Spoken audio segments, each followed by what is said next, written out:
नमस्कार साथीहरू, म खेमरी साल। नेपालमा गणतन्त्र आएको 17 वर्षपछि फेरि एकपटक गणतन्त्र भर्सेस राजतन्त्रको बहस चलेको छ। 2072 सालमा संविधान सभाबाट जारी संविधान मार्फत गणतन्त्र संस्थागत भएर देश संघीय लोकतान्त्रिक गणतन्त्रको दिशामा अघि बढिसकेको छ। तर 2081 फागुन 25 देखि राजावादीहरूको सक्रियता एकाएक बढेको छ। यस दिन पूर्व राजा ज्ञानेन्द्र शाह पोखराबाट काठमाडौँ फर्किने बेला उनको स्वागतमा ठुलै संख्यामा समर्थकहरू जम्मा भए। उनीहरूले राजतन्त्र पुनर्स्थापनाको माग गर्दै प्रदर्शन समेत गरे। राजावादीहरूको सक्रियता एकाएक बढ्न थालेपछि गणतन्त्र पक्षधर राजनीतिक दल र सरकार सशंकित देखिएका छन्। त्यसको उनीहरूले कडा प्रतिवाद गरिरहेका छन्। चितामा गइसकेको राजतन्त्र अब फेरि उठेर नआउने भन्दै उनीहरूले चेतावनी दिइरहेका छन्। अनि त्यो त मरिसकेपछि बाख्रो पनि तपाईँले काट्नुभयो भने त पुच्छर एकछिन हल्लिन्छ त अलि। मूर्ति चोर को हुन्? नेपालका ठुल्ठुला मूर्तिहरू चोरहरू अहिले राजा। भाइमारा को हो? भाइमारा को हो? आफ्नै वंश मास्नेले त्यहाँ आएर अहिले फेरि दाग लगाउन मिल्छ। उहिले नेपाली जनताले भालेका राजतन्त्रलाई त्यो तन्त्र फेरि कताबाट उधिनेर कहाँबाट उधिनेर ल्याउने हो, ल्याएर खोइ कहाँ ल्याएर कुर्सीमा राख्छन् अरे। अनि मान्छे कुर्सीमा बस्दाखेरि राजा हुने भए त तपाईँहरू कुर्सीमा बस्नुभएको छ नि राजा हुनु, यता पनि कुर्सीमा बस्नुभएको छ नि राजा हुनु। कुर्सीमा राख्दैमा होइन, संविधानको बाटो समाउनुहोस्, संविधान अनुसार आउनुहोस्। पूर्व राजा लोकप्रिय छन् भने चुनाव लड्नुहोस्, आउनुहोस्, पार्टी खोल्नुहोस्। गणतन्त्र भर्सेस राजतन्त्रको बहसले संसद पनि तातेको छ। गणतन्त्रवादी सांसदहरू राजतन्त्र फर्किन्छ भन्ने दुस्वप्न नदेख्न चेतावनी दिइरहेका छन्। गणतन्त्रको 15 वर्षपछि सन् 2023 मा नेपालीको प्रति व्यक्ति आय 5,994 अमेरिकी डलर, अर्थात् नेपालीको आय यो अवधिमा 2.88 झन्डै 3 गुणाले बढेको छ। तुलना गर्ने राजाको शासन र अहिलेसँग हिजो सामन्तवादको खुट्टा टाउकोमा राखेर पाउ मोल्नेहरूलाई गरिब जनताको छोरा राष्ट्रपतिको कुर्सीमा बसेको असह्य भएको होला। सामन्तवादको ग्लानीले अरे यो बुढी बाख्रीको छोरा जस्तो तनहुको बाहुनलाई के राष्ट्रपति मान्नु? तपाईँहरू जुलुस निकाल्नुहुन्छ राजावादीहरूको भनेर। यहाँ यसो हेर्यो, सबभन्दा तल देशभन्दा माथि नरेशभन्दा माथि योगी र उत्तर प्रदेश। यही हो देशभक्ति। उता संसदमा एकमात्र राजावादी दल राप्रपा राज संस्थालाई स्पेस दिनुपर्ने माग राखिरहेको छ। यो व्यवस्था यस्तो व्यवस्था हो, चुनाव हार्ने हरुवा चरुवाहरू मन्त्री बन्दै यो देशको प्रधानमन्त्री बन्ने, चुनावै नजितेर पनि सांसद बन्न पाउने व्यवस्था हो। त्यो भएर यो 16 वर्षको इतिहासमा अहिले यो 16 वर्षको इतिहासमा 14 पटक सरकार परिवर्तन भयो, झन्डै 1000 मन्त्री भए, 31 वटा मुख्यमन्त्री भए, 30 वटा प्रदेश प्रमुख भए, 3 जना राष्ट्रपति भए, 3 जना उपराष्ट्रपति भए, झन्डै 3000 त सांसद भए। अनि सबै मिलेर खान पाएपछि यो व्यवस्था उत्तम हो भन्नु उहाँहरूलाई स्वाभाविक हो। आज नेताका छोराछोरी जो यहाँ भाषण गरिरहेछन्, यी नेताका छोराछोरी र केही कर्मचारी र उच्च पदस्थका छोराछोरी युरोप अमेरिका पढ्ने तर गरिब दुखी जनताका छोराछोरी आज दुबई र खाडीमा गएर बेल्चा हान्नुपर्ने, 1 वर्षमा होइन यो 16 वर्षमा 14,000 भन्दा बढी युवाहरू रातो बाकसमा लास भएर फिर्ता हुने, त्यो बनाउनका लागि यो व्यवस्था यिनीहरूलाई अझै चाहिएको छ। 26 खर्ब वैदेशिक ऋण भयो, त्यसका लागि व्यवस्था चाहिएको छ। अहिले पनि यो देशमा अहिले कर्मचारी, नेता र यिनीहरूको सांसद, यहाँका मुख्यमन्त्री, मन्त्री पाल्दै साना राजा, छोटा राजा, महाराजाहरू पाल्दै यो देशमा 1 वर्षमा 15 खर्ब रुपैयाँ खर्च हुन्छ। त्यो जोगाउनका लागि यो व्यवस्था यिनीहरूलाई चाहिएको छ। यो हो व्यवस्था। खुल्ला मञ्चमा उभिएर 5000 मान्छे मैले मारेको हुँ भन्ने व्यक्ति यो देशको प्रधानमन्त्री बन्न पाउने व्यवस्था हो। भारतको दिल्लीमा लुकेर नेपालमा निहत्या मान्छेहरूको मार्नुपर्छ भनेर अगाडि बढ्ने व्यक्ति यो देशको सांसद मन्त्री बन्न पाउने व्यवस्था यो उत्तम हो। यही का लागि चाहिए हो यो व्यवस्था जनताका हितका लागि। आज कर कति छ? यस्तोमा आम नागरिक बीच पनि यो कुरामा चर्चा हुन थालेको छ। आजको यो भिडियोमा चाहिँ हामी अलि फरक एंगलबाट यसलाई बुझ्ने कोसिस गरौँ। त्यो हो गणतन्त्र र राजतन्त्र मध्ये कुनमा आम मानिसले आफूलाई स्वतन्त्र, आत्मविश्वासी र आत्मसम्मानको महसुस गर्छ। त्यसअघि भिडियो मन पर्यो भने लाइक गरिदिनु होला, साथै च्यानललाई सब्स्क्राइब गरिदिनु होला।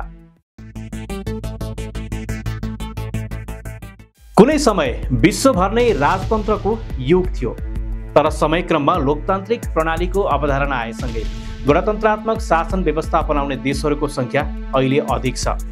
हाल 43 देशमा राजतन्त्र छ, त्यसमा पनि अधिकांश देशमा सेरेमोनियल मात्रै छ। सक्रिय अर्थात् कार्यकारी राजतन्त्र भएका मुलुक करिब 1 दर्जन छन्। सक्रिय राजतन्त्र भएका अधिकांश मुलुक मध्यपूर्वका हुन्। सेरेमोनियल राजतन्त्र भन्नाले चाहिँ राजा वा रानी राष्ट्र प्रमुख भए पनि उनीहरूको भूमिका औपचारिक मात्रै हुन्छ। देशको शासन व्यवस्था सञ्चालन जननिर्वाचित सरकार र संसदबाट हुन्छ। विश्वमा ठ्याक्कै कुन देश पहिलो राजतन्त्रात्मक मुलुक हो भन्न कठिन छ, तर देशको आधुनिक सिमाना बनेपछिको समयमा जापानको राजतन्त्र सबैभन्दा पुरानो मान्ने गरिन्छ। इतिहासकारहरूले पहिलो ज्ञात राजतन्त्रको रूपमा हालको इराकको सुमेरियन सभ्यता जुन ईसापूर्व 3100 वर्ष अगाडिलाई मान्ने गर्छन्। यसै पहिलो संवैधानिक गणतन्त्र अमेरिकालाई मानिन्छ। अमेरिका सन् 1776 मा स्वतन्त्र भयो र 1789 मा जारी भएको संविधानले राष्ट्रपतीय शासन व्यवस्थालाई संस्थागत गर्यो। फ्रान्समा सन् 1792 मा गणतन्त्र घोषणा भए पनि स्थिर हुन सकेन र 1870 मा तेस्रो पटकमा मात्रै संस्थागत भयो। अहिले विश्वमा अधिकांश देशमा गणतन्त्रात्मक शासन व्यवस्था छ। राजतन्त्र र गणतन्त्रको शासन व्यवस्था संरचना। अब अलि राजतन्त्र र गणतन्त्रका शासन प्रणाली बारे चर्चा गरौँ। राजतन्त्र र गणतन्त्र शासन प्रणालीका दुई भिन्न स्वरूप हुन्। राजतन्त्रमा कुनै एउटा वंशमा जन्मिएको व्यक्तिले शासन सत्ता सञ्चालन गर्छ भने गणतन्त्रमा आम नागरिकको छोरा वा छोरी जनताकै मतद्वारा निर्वाचित भएर राष्ट्र प्रमुख बन्छन्। यसरी हेर्दा राजतन्त्रमा सम्बन्धित वंशमा जन्मिनु नै मुख्य योग्यता हुन्छ, जहाँ शासकले जन्मसिद्ध अधिकारको आधारमा शासन गर्छ। गणतन्त्रमा भने त्यो पदसम्म पुग्न ठुलो भिजन, सङ्घर्ष, मेहनत, लगाव र नागरिकको मन जित्नुपर्छ। गणतन्त्र यस्तो प्रणाली हो जहाँ नागरिकहरू स्वयं शासन प्रणालीमा सहभागी हुन्छन् र आफ्नो प्रतिनिधि चुन्न पाउँछन्।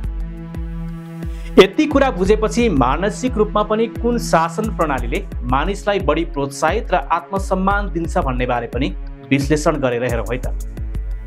समानताको भावना। राजतन्त्रमा एक विशेष परिवार र वर्गलाई शासन गर्ने अवसर प्राप्त हुन्छ, जबकि गणतन्त्रमा हरेक नागरिकलाई देशको उपल्लो पदमा पुग्ने अवसर हुन्छ। जब कुनै व्यक्तिले आफू पनि देशको सर्वोच्च नेतृत्वमा पुग्न सक्छु भन्ने आत्मविश्वास राख्न सक्छ, त्यसले उसलाई प्रेरित गर्ने भइहाल्यो। उसलाई देशप्रति अपनत्वको भावना अरू बढी जाग्छ। तर यसको विपरीत राजतन्त्रात्मक शासन प्रणालीमा यस्तो भावना उजागर हुनै पाउँदैन, किनकि त्यहाँ भिजन र मेहनतले होइन, वंशले भूमिका खेल्छ। लोकतान्त्रिक सहभागिता। लोकतान्त्रिक गणतन्त्र भएको देशमा हरेक नागरिकले आफ्नो मताधिकार मार्फत तुलनात्मक रूपमा योग्य नेतृत्व चुन्ने सामर्थ्य राख्छन्। आफ्नो पनि स्वामित्व हुने भएकाले देशको भविष्य निर्धारण गर्ने महत्त्वपूर्ण अङ्गको रूपमा आफू पनि रहेको महसुस गर्छन्। यसले मानसिक रूपमा व्यक्तिलाई प्रेरित गरिरहन्छ। स्वतन्त्रता र व्यक्तिगत अधिकारको रक्षा। गणतन्त्रले व्यक्तिगत स्वतन्त्रताको ग्यारेन्टी गर्छ। लोकतान्त्रिक प्रणालीमा अभिव्यक्ति स्वतन्त्रता, पेश स्वतन्त्रता, धार्मिक स्वतन्त्रता जस्ता आधारभूत अधिकार सुरक्षित हुन्छ। जब व्यक्तिले स्वतन्त्रताको अनुभूति गर्छ, उसले आफ्नो जीवनलाई अझ राम्रो बनाउनका लागि प्रयास गर्छ, जसले समाजलाई पनि सकारात्मक दिशामा अघि बढाउँछ। परिवर्तनशील अवधारणा। राजतन्त्र एक स्थिर संरचना हो जसमा परिवर्तनको सम्भावना कम हुन्छ, तर गणतन्त्रमा प्रत्येक नागरिकको आवाज महत्त्वपूर्ण हुने भएकाले नवविचारले प्राथमिकता पाउन सम्भव हुन्छ। जब समाजले परिवर्तन सम्भव छ भन्ने महसुस गर्छ, त्यसले व्यक्तिलाई नवीन सोच र सृजनशील कार्य गर्न प्रोत्साहित गर्छ। उत्तरदायी सरकार र पारदर्शिता। गणतान्त्रिक व्यवस्थामा सरकार नागरिकप्रति उत्तरदायी हुनुपर्छ। यदि सरकार असफल भएमा जनताले अर्को निर्वाचनमा नयाँ नेतृत्व चयन गर्न सक्छ। यस्तो उत्तरदायित्व र पारदर्शिताले जनताको आत्मविश्वास बढाउँछ र उनीहरूलाई देशको भविष्यप्रति आशावादी बनाउँछ। तर राजतन्त्रमा एक व्यक्ति उसले चाहेसम्म जीवनभर रहन पाउँछ। अवसरको समान वितरण। राजतन्त्रमा शासन गर्ने वर्गलाई विशेषाधिकार प्राप्त हुन्छ, जसले आम नागरिकलाई अवसरको कमी महसुस गराउँछ। गणतन्त्रमा भने नागरिकहरू योग्यता, मेहनत र क्षमताका आधारमा अघि बढ्न सक्छन्, अर्थात् अवसर सबैका लागि हुन्छ। यसले प्रत्येक नागरिकलाई आफ्नो जीवन सुधार्नका लागि प्रेरित गर्छ। यसरी हेर्दा गणतन्त्रात्मक शासन व्यवस्थाले नागरिकलाई समान अवसर दिँदै क्षमता र योग्यताको आधारमा उपल्लो पदमा पुग्ने वातावरण सुनिश्चित गर्छ। राजतन्त्र वंश परम्परा अनुसार चल्ने भएकाले आम नागरिक समान अवसरबाट वञ्चित हुन पुग्छन्। अब यति कुरा हुँदा राजतन्त्र पक्षधरहरूको मनमा एउटा प्रश्न उब्जिन्छ होला, सेरेमोनियल राजतन्त्रमा त कहाँ त्यस्तो हुन्छ? हो, सेरेमोनियल राजतन्त्रमा त्यस्तो हुँदैन होला। राजा वा रानीको नियत ठिक छ भने ठिकठाक नै चलेको पनि होला कतिपय देशमा। तर पनि मानसिक प्रभावको चाहिँ कुरा गरौँ न। यस्तो देशमा पनि म र मेरा सन्तान देशको सर्वोच्च पदमा त पुग्न पाउँदैनन् नि भन्ने भावना त मानिसमा आउँछ नै। यो देश मेरो भन्दा पनि राजा वा रानीको पो पहिलो हो कि भन्ने कुरा पनि आम मानिसको मनमा आउला, अनि मानसिक रूपमा त त्यसले सकारात्मक प्रभाव त पारेन नि। अब एकछिन नेपालतर्फै फर्क्यौँ। नेपालमा अहिले गणतन्त्र भर्सेस राजतन्त्रको बहस सडकदेखि सदनसम्म चलिरहेको छ। गणतन्त्र पक्षधरहरूले माथि उल्लेख गरिएका धेरै तर्कलाई आधार मान्दै राजतन्त्रवादीहरूको प्रतिवाद गरिरहेका छन्। राजावादीहरू पनि राजतन्त्रको पक्षमा अनेक तर्क दिने कोसिस गरिरहेका छन्। उनीहरूले नेपालमा अरू सबै व्यवस्था अहिलेकै र राजसंस्था सेरेमोनियल हुनुपर्ने बताइरहेका छन्। यो हेर्दा उनीहरूको कुरा झनै तर्कसङ्गत लाग्दैन। उनीहरूको बुझाइमा गणतन्त्रले देशको हित गरेन भन्ने छ। अब देशमा राष्ट्र प्रमुख बनेका राष्ट्रपतिको के दोष त? गणतन्त्रको के दोष त? देशको कुनै भूगोल र समुदायबाट आम नागरिकको सन्तान देशको सर्वोच्च पदमा पुग्ने व्यवस्थाकै कारण देश पछाडि परेको त होइन होला। अनि राजतन्त्र कालमा देश अहिलेभन्दा विकसित त पक्कै थिएन होला। देख्ने भोग्ने सबैले यसै भनिरहेका छन्। जातीय, वर्गीय, क्षेत्रीय विभेदरहित मुलुक पो थियो कि त्यो बेला? गणतन्त्र पक्षधरहरूले दिने तर्क हुने। विश्लेषण गरेर हेर्दा यी तर्कमा दम चाहिँ राम्रै देखिन्छ। राष्ट्रपतिको ठाउँमा विदा भइसकेका राजालाई ल्याउँदा हुने त केही होइन। केही व्यक्ति जो नागरिकबाट फेरि रैती बन्न चाहन्छन्, उनीहरूको चाहना चाहिँ पुरा होला भन्ने धेरैको तर्क छ। यदि मानव राजतन्त्र नै आयो भने पनि सेरेमोनियल राजाले राजनीति गर्ने होइन होला। त्यसबेला पनि राजनीति गर्ने, सरकार चलाउने त राजनीतिक दलहरूले नै होला नि। बरु खास समस्या कहाँनिर छ त्यसको उपचार गर्नेतिर पो लाग्दा बुद्धिमानी होला। आम नागरिकमा व्यवस्थाप्रति भन्दा पनि सरकारले सोचे जस्तो डेलिभरी गर्न नसकेको, सरकार अस्थिर बनेको, भागबण्डा मात्रै मिलाएको भन्नेमा चाहिँ आक्रोश देखिन्छ। खास गरी 3 जना नेताहरू देउवा, ओली र प्रचण्ड वरिपरि मात्रै शासन सत्ता घुम्यो भन्नेमा होला। नयाँ नेतृत्व निर्माणमा उनीहरूले गरेको अवरोधमा पनि होला। 3 नेताले लामो समय ओगटे भन्नेहरूले राजाले जिन्दगीभर ओगट्छन्, अझ वंशले त युगान्तरसम्म ओगट्छ भन्ने कुरामा हेक्का नराखेको भोगे। बरु त्यसका लागि स्थिर सरकार बनाउने, नयाँ पुस्तालाई नेतृत्वमा ल्याउने, देशलाई विकास पथमा दौडाउने, सामाजिक सांस्कृतिक अवस्था सुधार्ने कुरामा चाहिँ बहस हुनुपर्ने हो। यो भिडियोमा यो वा त्यो तन्त्र भन्दा पनि जनमुखी कुन हुन्छ र आम मानिसको वृद्धि, विकास, सोच र क्षमता अभिवृद्धिमा कुन प्रणालीले भूमिका खेल्छ भन्ने केलाउनु हो। समग्रमा गणतन्त्र उन्नत व्यवस्था हो, मात्रै त्यसका खेलाडीले लोकतान्त्रिक मूल्य मान्यतामा नियमपूर्वक खेल खेल्नुपर्छ। गणतन्त्रले राजनीति ठुला घरानाका लागि मात्र हो भन्ने सोच राख्दैन, बरु मेरो मेहनत र क्षमता भए म पनि नेतृत्वमा पुग्न सक्छु भन्ने आत्मविश्वास जगाउँछ। नमस्ते।